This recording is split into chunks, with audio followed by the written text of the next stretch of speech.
Hello friends, मैं अनूप सरकार आप सभी का स्वागत करता हूं। तो जैसा कि हम लोग अभी एसपीडी का करंट अफेयर्स पढ़ेंगे और यह करंट अफेयर्स हो जाएगा आपके बिहार का करंट अफेयर्स हो जाएगा। और यह 70 बीपीएससी के लिए बहुत इंपॉर्टेंट होता है। रिवीजन के तौर पे हम लोग यहाँ पर देखेंगे और हम लोग इस पर नोटिस करेंगे किस पॉइंट पे ज़्यादा फोकस किया जाए, किस पे ज़्यादा ध्यान दिया जाए, है ना, ताकि एग्ज़ाम के पर्पज़ से हम उसे कंप्लीट कर सकें। अभी बड़ी अफवाहों का जो बाज़ार है बड़ी जल्दी गर्म हो जाता है। आप लोग अफवाहों में ध्यान मत दीजिए, क्योंकि 2 दिन ज़रूर गड़बड़ हो गया होगा। अभी का समय बहुत कीमती है आपके लिए, है ना, बहुत ज़्यादा कीमती है। जब तक आयोग के साइट पे कोई ऐसा सूचना नहीं मिलता है तब तक उसको सही मत मानिए, है ना। तो एग्ज़ाम जो है 70 बीपीएससी का एग्ज़ाम 13 दिसंबर को ही होगा, है ना। आयोग जारी कर दिया है आज ही। तो चलिए हम लोग प्रारंभ करते हैं। हम लोग रिवीजन करेंगे इसका, एसपीडी का। ये सारे कंटेंट है, इसमें हम लोग देखेंगे क्या इम्पोर्टेंट है ना। तो बिहार का मानचित्र आपके पास होगा।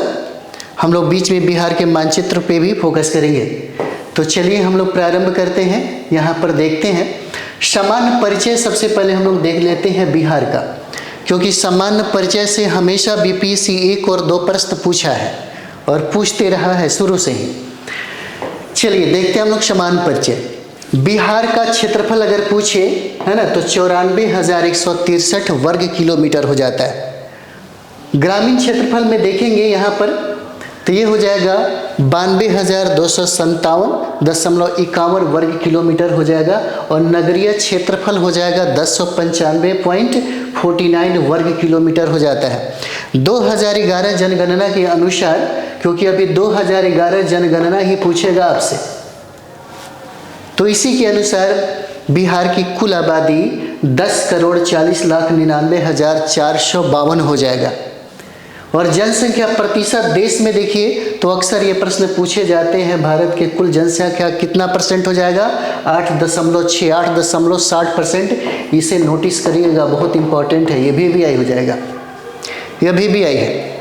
पूछा जा सकता है कि बिहार का लिंगानुपात कितना है, तो बिहार का लिंगानुपात कितना हो जाएगा? 918 हो जाता है। 918 लिंगानुपात है।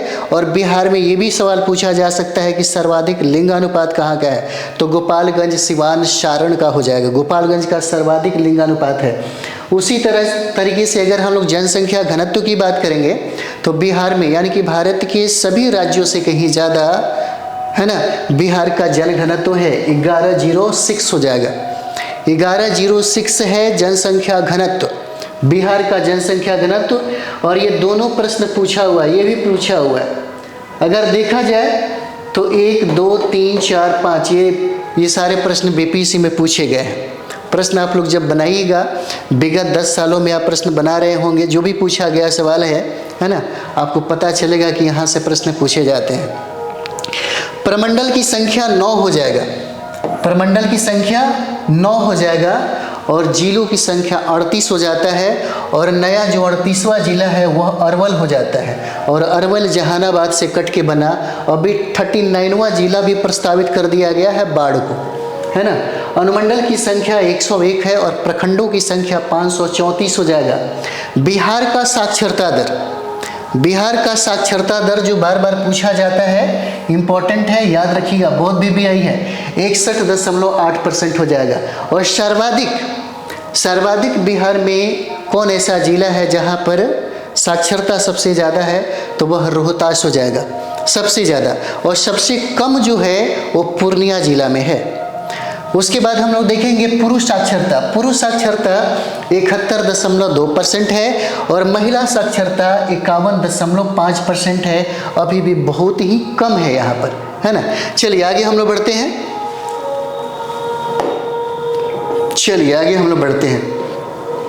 बिहार एक नज़र में, यहाँ से सबसे ज़्यादा सवाल पूछा गया है। तो चलिए हम लोग यही समान परिचय में देख लेते हैं। तो बिहार का जो आधिकारिक नाम जो है ना, क्या हो जाएगा? तो असौर बड़ा कर लिया जाए। चलिए अब ठीक है। तो आधिकारिक नाम इसका हो जाएगा बिहार हो जाता है ना, बिहार। और प्राचीन नाम इसको प्राच्य बोलते हैं या पूर्व देश बोला जाता है। मौर्य और गुप्त काल में इसका नाम मगध था। इसीलिए कभी कभी प्रश्न पूछता है कि इस पटना का प्राचीन नाम क्या क्या हो जाएगा। जैसे पोलीब्रोथा भी हम लोग बोलते हैं, पाटलिपुत्र भी बोलते हैं, कुसुमपुर भी बोलते हैं, अजीमाबाद भी बोलते हैं, पटना भी बोलते हैं, मगध भी बोलते हैं, पाटलिपुत्र भी बोलते हैं, बहुत सारा नाम इसका मिलता है। तो यहाँ पे देखेंगे इसका गठन कब हुआ। गठन इसका होता है 22 मार्च 1912 को, यानी कि बंगाल से अलग एक नया प्रांत के रूप में सामने आया बिहार। कब? 22 मार्च 1912 को। और इसी गठन के उपलक्ष्य में ही 2010 से प्रत्येक वर्ष बिहार दिवस के रूप में हमेशा मनाया जाता है। कब? 22 मार्च को। तो स्थापना दिवस और बिहार का जो दिवस है वह 22 मार्च को मनाया जाता है। और यहाँ पे गठन हम लोग देखेंगे तो गठन यह अकेले नहीं हुआ था, इसके साथ उड़ीसा भी सम्मिलित था, है ना। चलिए आगे देखते हैं। इसका राजधानी कहाँ है? पटना है। इसका राजधानी पटना है। और ये पटना की स्थापना में सबसे ज़्यादा योगदान शेरशाह का रहा है। ये इसकी स्थापना 1541 में किया गया। और पटना का संस्थापक कौन है? शेरशाह सूरी। और सूरवंश 1540 से लेकर के 1545 तक रहा। जैसे आप देखते होंगे मगध का सबसे पहला प्राचीन राजधानी जो था वह गिरिब्रज था या राजगृह। बाद में उदयन ने अपनी राजधानी को स्थानांतरित करके पाटलिपुत्र में स्थापित कर दिया। और उसके बाद हमेशा के लिए पाटलिपुत्र ही बाकी वंशों के लिए राजधानी रहा। और इसको बसाया किसने? अजातशत्रु ने। लेकिन इसको राजधानी बनाया उदयन ने।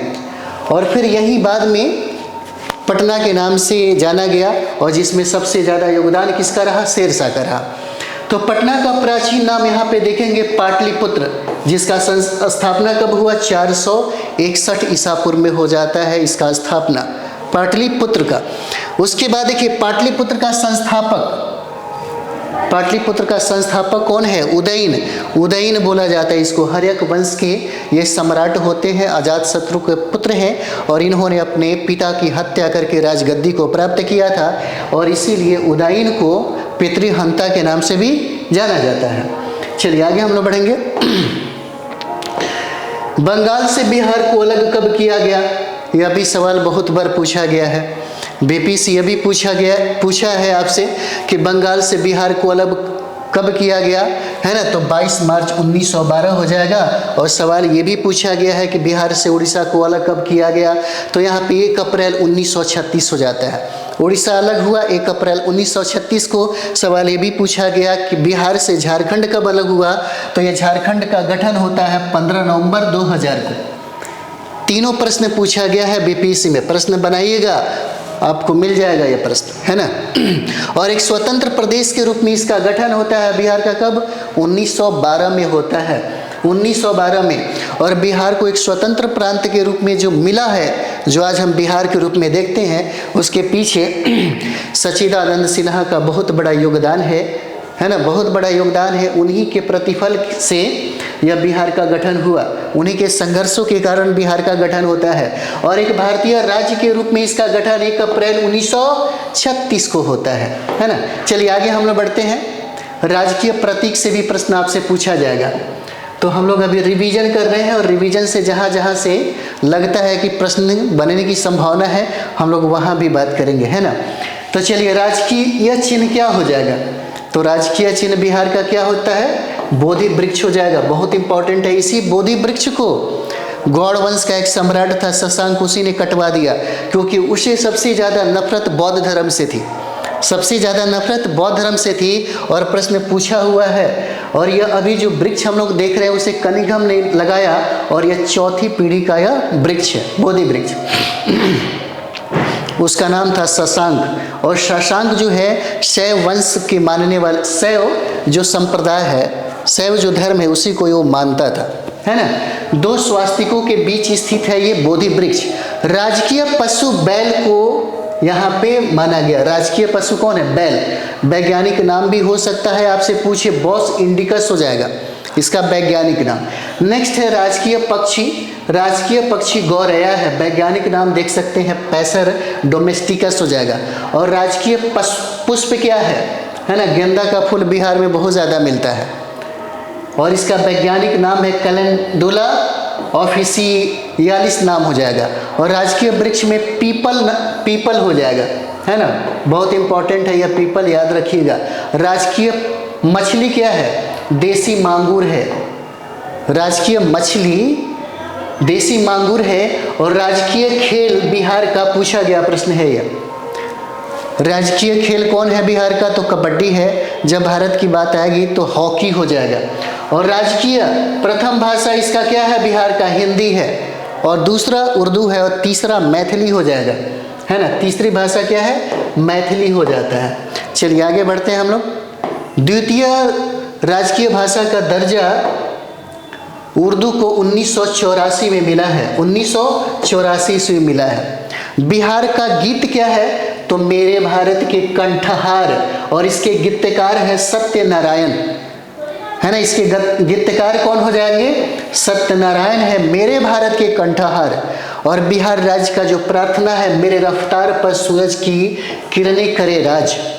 ठीक है, अब चलिए हम लोग आगे देखेंगे भौगोलिक परिचय। और भौगोलिक परिचय से कहाँ कहाँ से प्रश्न पूछने की संभावना है, हम लोग वहाँ पे भी बात कर लेते हैं।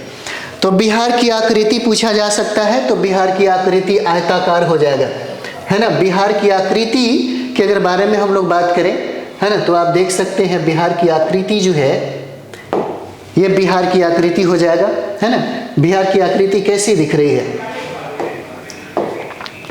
बिहार की जो आकृति है ना, देखिए बिहार की आकृति बिल्कुल कैसा आयताकार हो जाता है ना। इसका स्वरूप, इसका रूप पूछा जा सकता है।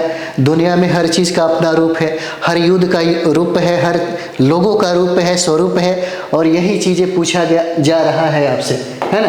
तो चलिए आगे हम लोग बढ़ते हैं, आगे देखते हैं। तो आकृति इसका क्या हो जाएगा, इसका आकृति हो जाता है ना, आयताकार हो जाएगा।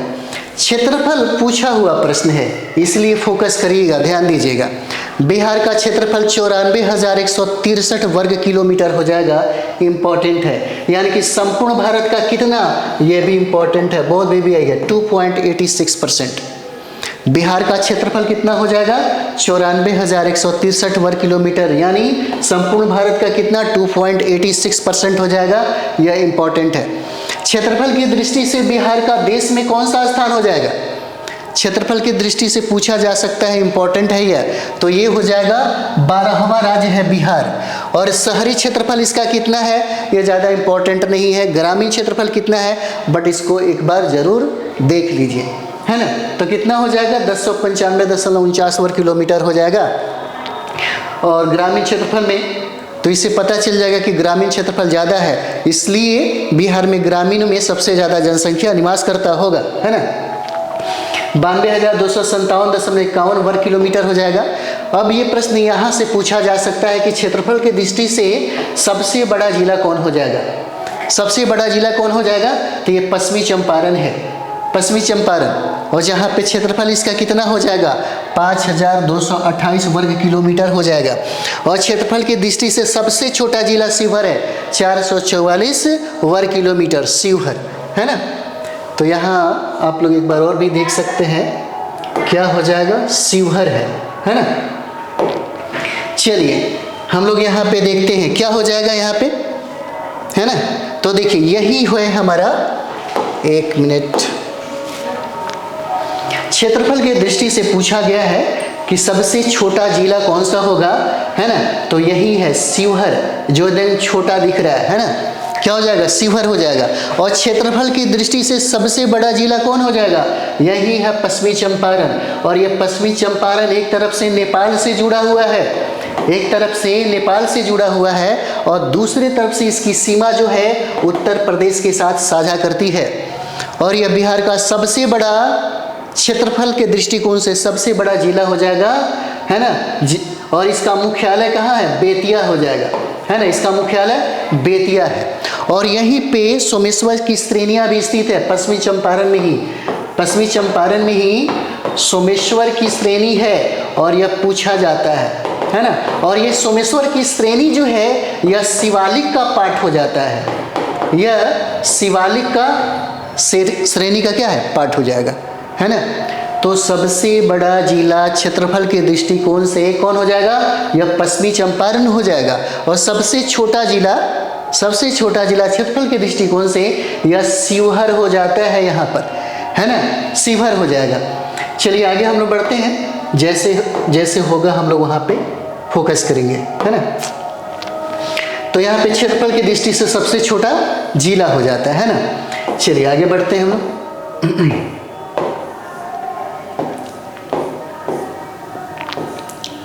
चलिए अब देखते हैं यहाँ पे आगे। और यहाँ पे कहता है कि समुद्र तल से औसत ऊंचाई कितना है। बिहार का समुद्र तल से औसत ऊंचाई कितना है, तो औसत ऊंचाई 173 फीट हो जाएगा। कितना, 173 फीट होता है, मतलब 52.73 मीटर हो जाएगा। पूछा जा सकता है कि समुद्र तल से तट से बिहार की दूरी कितना है, 200 किलोमीटर लगभग है, 200 किलोमीटर लगभग है। अब आपसे प्रश्न पूछा जा सकता है, और ये भी आई है आपके लिए, कौन सा, अक्षांशीय विस्तार और देशांतरीय विस्तार। बीपीएससी लगभग 3-4 बार प्रश्न पूछ दिया है। तो अक्षांशीय विस्तार बिहार का कितना है, हो सकता है यह सवाल फिर से आपसे पूछे। तो देखिए ये क्या हो जाएगा, 24 डिग्री 20 मिनट 10 सेकेंड से लेकर के 27 डिग्री 31 मिनट 15 सेकेंड उत्तरी अक्षांश में यह स्थित है। कौन, बिहार, यानी कि बिहार का अक्षांशीय विस्तार ये हो गया। और देशांतरीय विस्तार की अगर बात करें तो यह 83 डिग्री 19 मिनट 50 सेकेंड से लेकर के, है ना, कितना हो जाएगा इसका, 88 डिग्री 17 मिनट 40 सेकेंड पूर्वी देशांतर हो जाता है ना। थोड़ा देशांतर भी हम लोग एक बार समझ जाए। चलिए देखते हैं यहाँ पे। चलिए यहाँ पे हम लोग देशांतर पहले अक्षांश समझ जाए, उसके बाद से मजा आएगा, है ना। तो चलिए ये हम लोग इसको अर्थ ले लेते हैं, पेन चेंज कर दिया जाए, है ना। और ये हो जाएगा, इसके बीचों बीच जो रेखा है, इसके बीचों बीच जो रेखा है, इसी रेखा को हम लोग इक्वेटर कहते हैं, इसी रेखा को हम लोग इक्वेटर कहते हैं। और इसी को हम लोग विषुवत रेखा भी कहते हैं, इसी को हम लोग विषुवत रेखा भी कहते हैं, है ना। भूमध्य रेखा भी कहा जाता है, इक्वेटर कहा जाता है ना।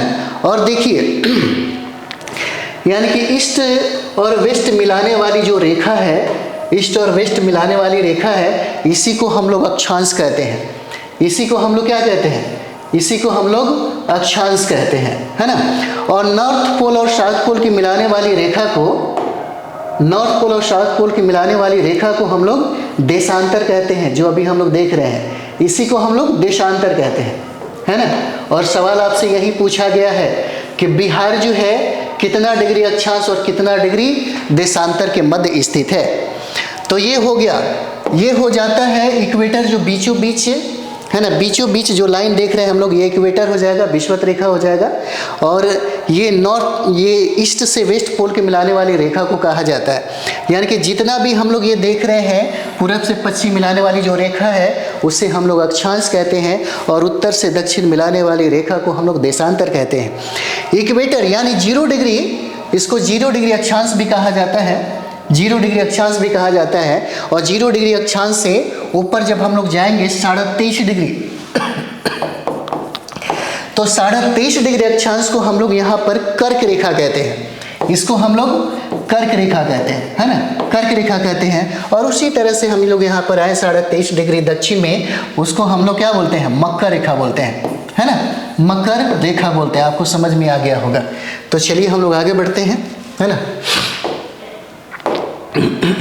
चलिए, तो ये हो जाता है अक्षांशीय विस्तार और देशांतरीय विस्तार। ये प्रश्न हमेशा पूछा जाता है, इसलिए इसे कंप्लीट रखिएगा, याद रखिएगा, 2-4 बार लिख भी लीजिएगा तो निश्चित तौर पे यह याद रहेगा, भूल नहीं पाइएगा और आपसे बनेगा भी।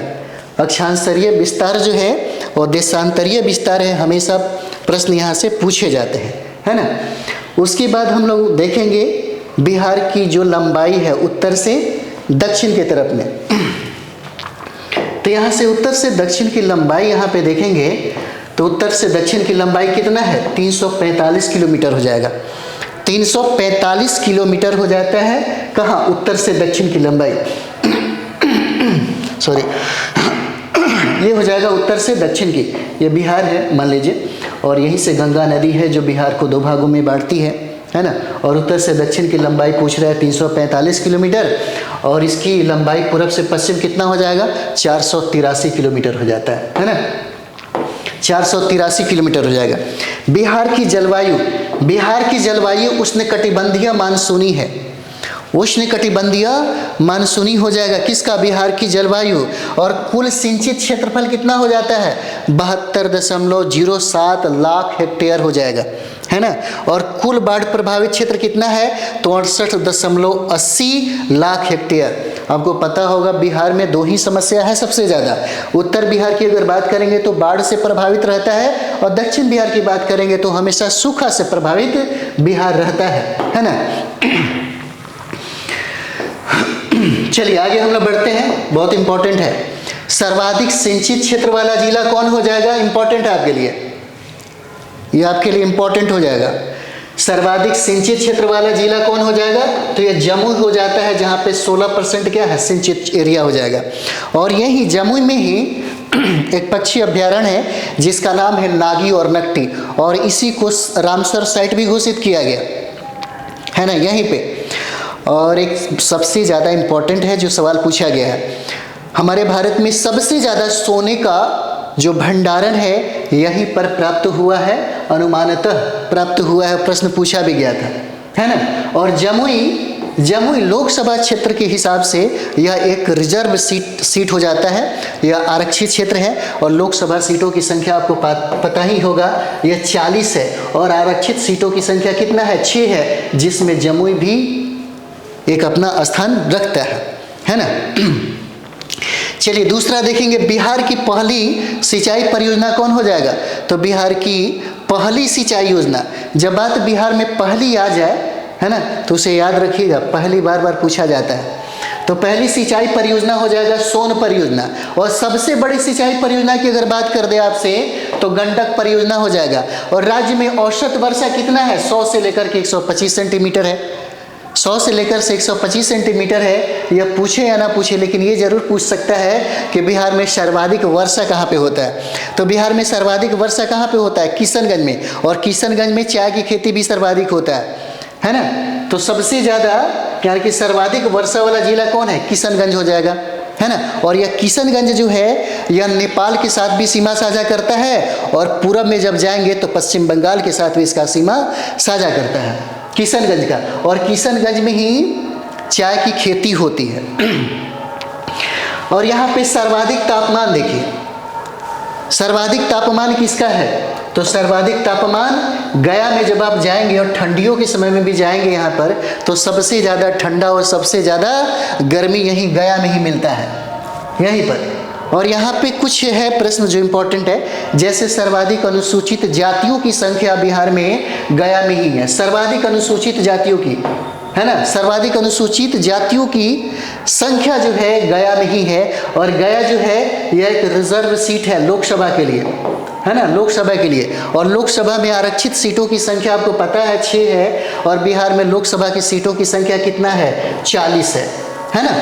और यहाँ पे गया में सबसे ज़्यादा तापमान, सबसे ज़्यादा यानी कि सबसे ज़्यादा तापमान और सबसे ज़्यादा ठंडा यहीं पे आपको मिलता है, गया में ही, है ना। जैसे अनुसूचित जातियों की संख्या बिहार में सबसे ज़्यादा गया है, पूछा जा सकता है कि भारत में सबसे ज़्यादा अनुसूचित जातियों की संख्या कहाँ पर है, राज्यों में। प्रश्न पूछा गया था, है ना।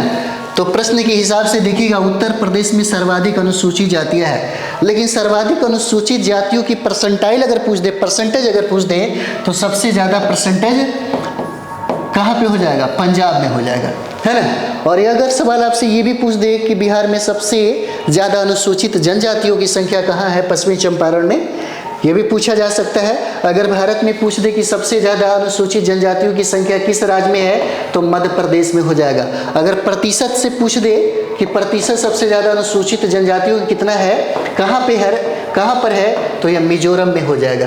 यह सवाल पूछा गया है ना। चलिए आगे हम लोग बढ़ते हैं। तो सर्वाधिक वर्षा वाला जिला कौन हो जाएगा? किशनगंज, सबसे ज़्यादा वर्षा होता है वहाँ पर।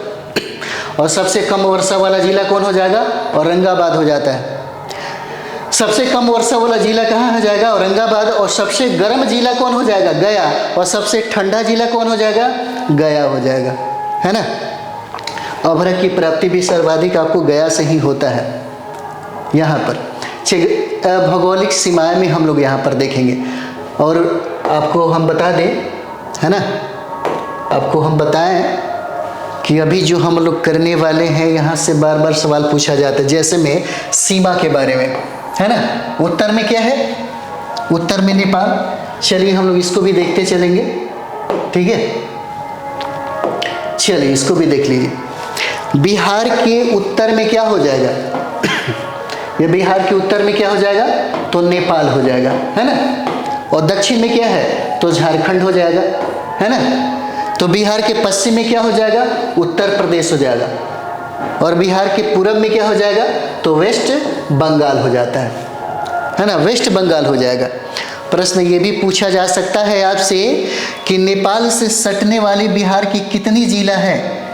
बिहार का कितना जिला है जो नेपाल के साथ अपना सीमा साझा करता है? तो कितना जिला हो जाएगा? 7 हो जाएगा। जिलों की संख्या कितना है? 7 हो जाएगा। कौन कौन जिला? बहुत बार प्रश्न पूछा हुआ है, कौन कौन सा जिला? तो ये देखिए, पश्चिमी चंपारण हो जाएगा, पूर्वी चंपारण हो जाएगा, सीतामढ़ी हो जाएगा, मधुबनी है, सुपौल है, अररिया है, और यही किशनगंज है। और किशनगंज में ही हम लोग देख रहे थे सर्वाधिक वर्षा किशनगंज में ही होता है ना। तो ये 7 जिला हो जाएगा, 1 2 3 4 5 6 7,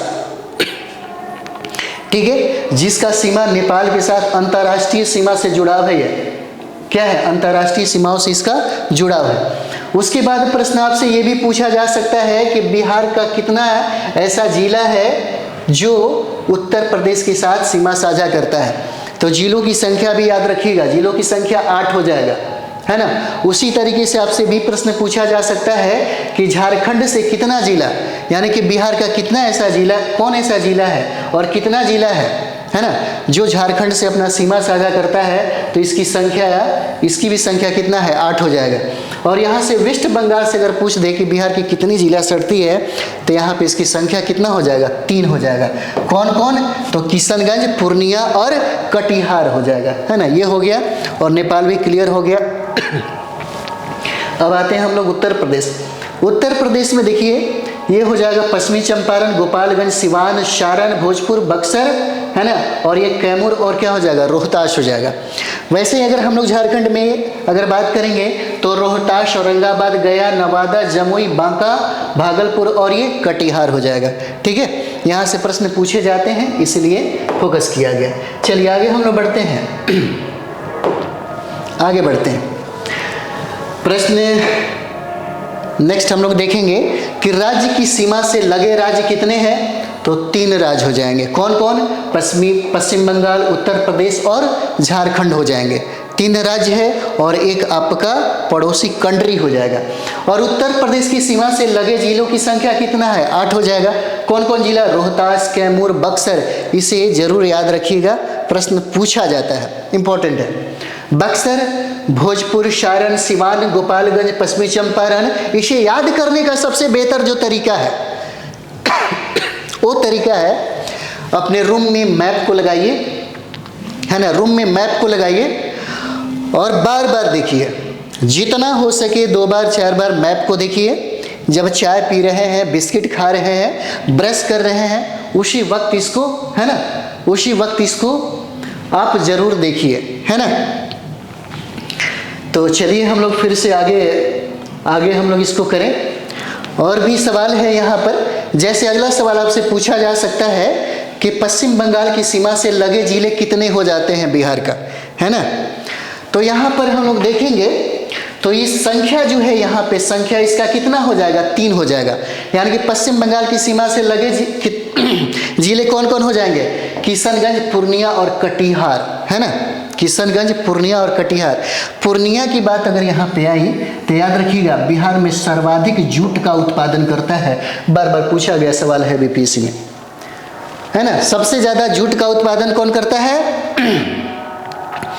बिहार में पूर्णिया करता है। अगर भारत की बात अगर आ जाता है कि भारत में सबसे ज्यादा जूट का उत्पादन कौन ऐसा राज्य करता है, तो वो हो जाएगा वेस्ट बंगाल, है ना। चलिए, झारखंड की सीमा से लगे जिलों की संख्या कितना है? 8 हो जाएगा। जिलों की संख्या कितना है? 8 हो जाएगा। कौन कौन जिला है? तो यहाँ पे देखिए भागलपुर, बांका, जमुई, नवादा, गया, औरंगाबाद, रोहतास और कटिहार हो जाएगा, है ना। चलिए आगे हम लोग बढ़ते हैं। बिहार की सीमा से लगा एकमात्र देश कौन है? तो कौन हो जाएगा? नेपाल हो जाता है ना। उत्तर में नेपाल है बिहार के। और बिहार और नेपाल की अंतर्राष्ट्रीय सीमा की लंबाई 729 किलोमीटर हो जाएगा। कितना? 729 किलोमीटर। याद रखिएगा, हो सकता है ये सवाल आपसे पूछे, है ना। और नेपाल की सीमा से लगे जिलों की संख्या कितना है? 7 है। पूछा गया, बहुत बार पूछा गया। कितने जिले हैं? 7 जिले। कौन कौन? तो पश्चिमी चंपारण जिसका मुख्यालय बेतिया है, और पूर्वी चंपारण जिसका मुख्यालय क्या? मोतिहारी है, जहां पर महात्मा गांधी आए थे 1917 में। और सीतामढ़ी, मधुबनी, सुपौल, अररिया और किशनगंज हो जाएगा। यानी कि पश्चिम में ये पश्चिमी चंपारण, और पूरब में जब आते हैं तो किशनगंज। पश्चिमी चंपारण से लेकर के किशनगंज। और वो जो क्षेत्र आप देख रहे हैं ना, छोटा सा पट्टी जो दिख रहा है, वही तराई का क्षेत्र होता है ना। चलिए आगे बढ़ते हैं। बिहार की राजधानी पटना से लगे जिलों की संख्या कितना है? 9। पूछा गया सवाल है। सारे के सारे प्रश्न यहाँ से पूछे गए हैं, ये सब याद रखना जरूरी है। 9 जिला कौन हो जाएगा? अरवल। अरवल, और ये अरवल जो है यह 38वां जिला है ना। और यह अरवल जो है जहानाबाद से कट के बना है एक नया जिला। अभी एक नया जिला जो प्रस्तावित किया गया है वो हो जाता है बाढ़। बाढ़ को प्रस्तावित किया गया है 39वां यानी कि 49वां जिला के रूप में। तो चलिए आगे बढ़ते हैं। जहानाबाद हो जाएगा। नालंदा है, लखीसराय है, बेगूसराय है, समस्तीपुर है, वैशाली, सारण, भोजपुर हो जाएगा। यानी कि सबसे उत्तरी जिला कौन हो जाएगा बिहार का? पश्चिमी चंपारण हो जाता है। और सबसे दक्षिणी जिला गया हो जाएगा। और सबसे पश्चिमी जिला कैमूर हो जाएगा, है ना। चलिए आगे बढ़ते हैं। और सबसे पूर्वी जिला कौन हो जाएगा? किशनगंज हो जाता है ना। चलिए आगे बढ़ते हैं हम लोग नेक्स्ट। चलिए, परिवहन से भी प्रश्न पूछा जाता है। और क्या पूछा जाता है ये देखिए। बिहार में सड़कों की कुल लंबाई कितना है? याद रखिएगा 2.91 लाख किलोमीटर है ना, किलोमीटर। राज्य में पक्की सड़कों की कुल लंबाई कितना है? 1.64 लाख किलोमीटर। और राष्ट्रीय राजमार्गों की कुल संख्या कितना है? यह पूछा जा सकता है, इंपॉर्टेंट है। कितना? 58।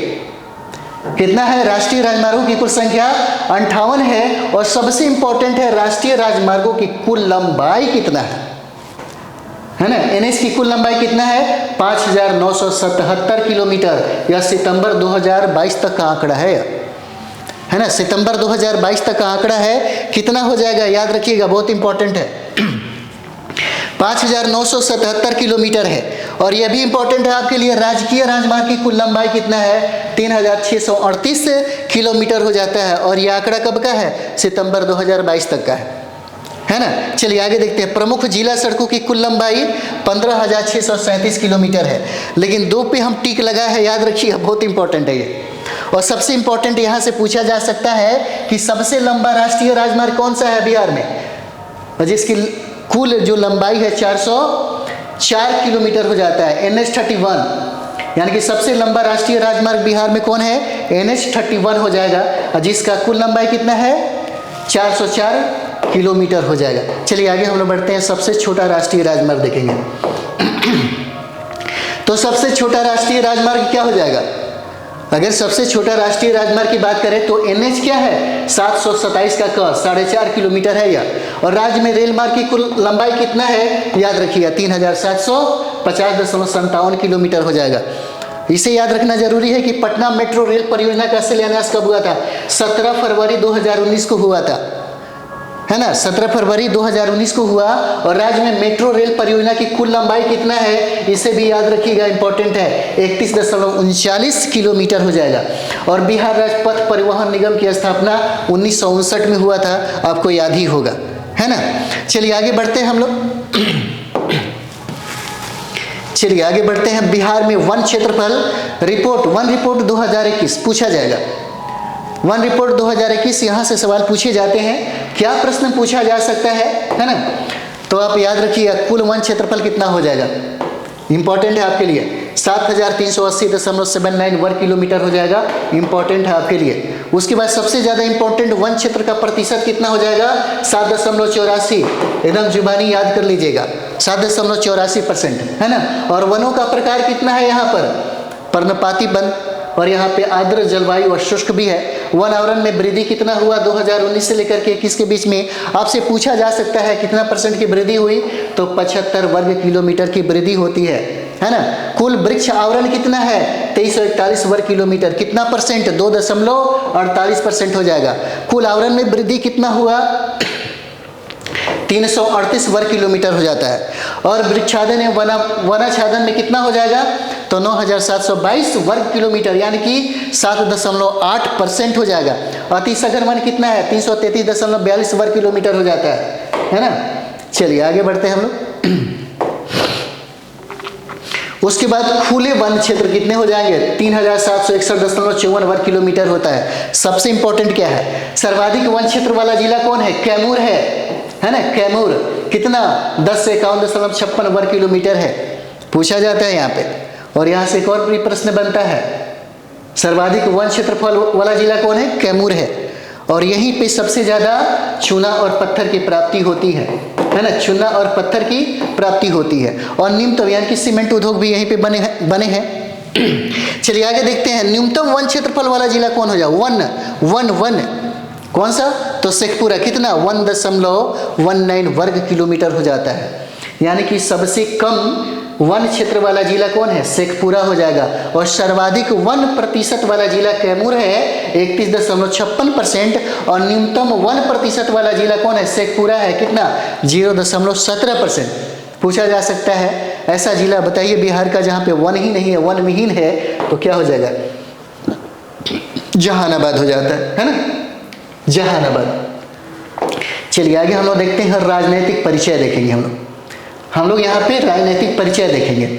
और विधानमंडल, बिहार का विधानमंडल कैसा है, द्विसदनीय है ना, सभी राज्यों में नहीं है, मात्र 6 राज्यों में ही है द्विसदनीय। एक है विधान परिषद और है विधानसभा। और विधानसभा सदस्यों की संख्या बिहार में कितना है 243 है। और विधान परिषद के सदस्यों की संख्या कितना 75 हो जाएगा। और बिहार में लोकसभा सदस्यों की संख्या कितना है 40 है। और 40 में 6 जो सीटें हैं और रिजर्व सीटें हैं बिहार में, पूछा जाता है। और राज्यसभा सदस्यों की संख्या कितना है 16 हो जाएगा। और लोकसभा में अनुसूचित जाति की आरक्षित सीटें कितना 6। और विधानसभा में अनुसूचित जाति के लिए आरक्षित सीटें कितना हो जाएगा 38। और अनुसूचित जनजाति के लिए 2 सीटें हैं, दोनों को मिलाकर के 40 हो जाता है ना। चलिए आगे बढ़ते हैं हम लोग। चलिए आगे देखा जाए, प्रशासनिक परिदृश्य में हम लोग देख लेते हैं क्या है ना। प्रश्न पूछा गया है, बिहार का उच्च न्यायालय का गठन, इसकी स्थापना कब हुआ 3 फरवरी 1916, इंपॉर्टेंट है ना। बिहार हाई कोर्ट की स्थापना कब हुआ 3 फरवरी 1916 को। जिलों की संख्या कितना है 38 हो जाएगा। 38वां जिला कौन है, अरवल हो जाएगा, है ना। और प्रस्तावित 39वां जिला कौन है, बाढ़ हो जाएगा। और राज्य में प्रमंडलों की संख्या कितना है 9 है।